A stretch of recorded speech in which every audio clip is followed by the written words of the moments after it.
ಎಲ್ಲ ಬಂಧನ ಆಗಿದೆ, ಅದಕ್ಕೇನು ಹೇಳಬೇಕು?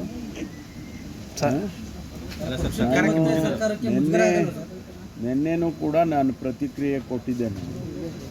ಇಡಿ ಅವರು ಅವರನ್ನು ತನಿಖೆ ಮಾಡ್ತಾ ಇದ್ದಾರೆ. ಅವರಿಗೇನು ಮಾಹಿತಿ ಸಿಗ್ತದೆ ಅದರ ಮೇಲೆ ಅವರು ಕ್ರಮ ತಗೊಳ್ತಾರೆ ಅಂಥೇಳಿ ನಿನ್ನೆ ಹೇಳಿದ್ದೆ ನಾನು. ಈಗ ಅವರನ್ನು ಅರೆಸ್ಟ್ ಮಾಡಿದ್ದಾರೆ, ನಾಗೇಂದ್ರ ಅವ್ರನ್ನ. ಅವರಿಗೇನು ಮಾಹಿತಿ ಇದೆಯೋ ತನಿಖೆಯಲ್ಲಿ, ಅವ್ರಿಗೆ ಯಾವ ರೀತಿ ಮಾಹಿತಿಗಳು ಸಿಕ್ಕಿದೆಯೋ ಆ ಆಧಾರದ ಮೇಲೆ ಅವ್ರನ್ನ ಅರೆಸ್ಟ್ ಮಾಡಿದ್ದಾರೆ. ಇದು ಕಾನೂನಿನ ಪ್ರಕಾರ ನಡೀತಕ್ಕಂಥ ಪ್ರಕ್ರಿಯೆ.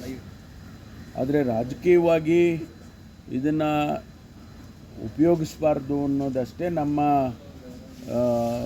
ಯಾವತ್ತೂ ನಾವು ಹೇಳ್ತಾ ಇರ್ತಕ್ಕಂಥದ್ದು.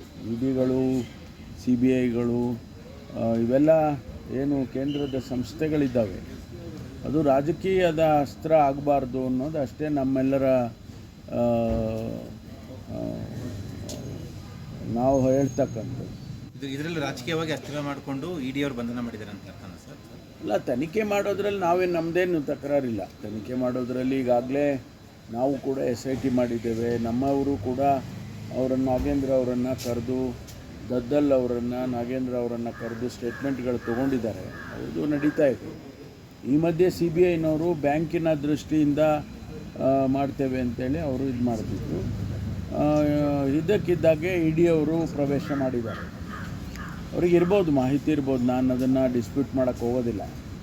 ನಮ್ಮ ಇದು ಏನು ಹೇಳಿದರೆ, ಮೊದಲಿನಿಂದನೂ ಕೂಡ ಈ ರೀತಿ ಆಗುವಾಗ ಇಡಿ, CBI ಇವೆಲ್ಲ ರಾಜಕೀಯದ ಅಸ್ತ್ರಗಳಾಗಬಾರ್ದು ಅಂತೇಳಿ ಮೊದಲಿಂದನೂ ಕೂಡ ನಮ್ಮ ಪಕ್ಷದವರು ಅವತ್ತಿನಿಂದನೂ ಹೇಳ್ಕೊಂಡೇ ಬರ್ತಾ ಇದ್ದಾರೆ. CM ಕೂಡ ಹೇಳಿದ್ದಾರೆ.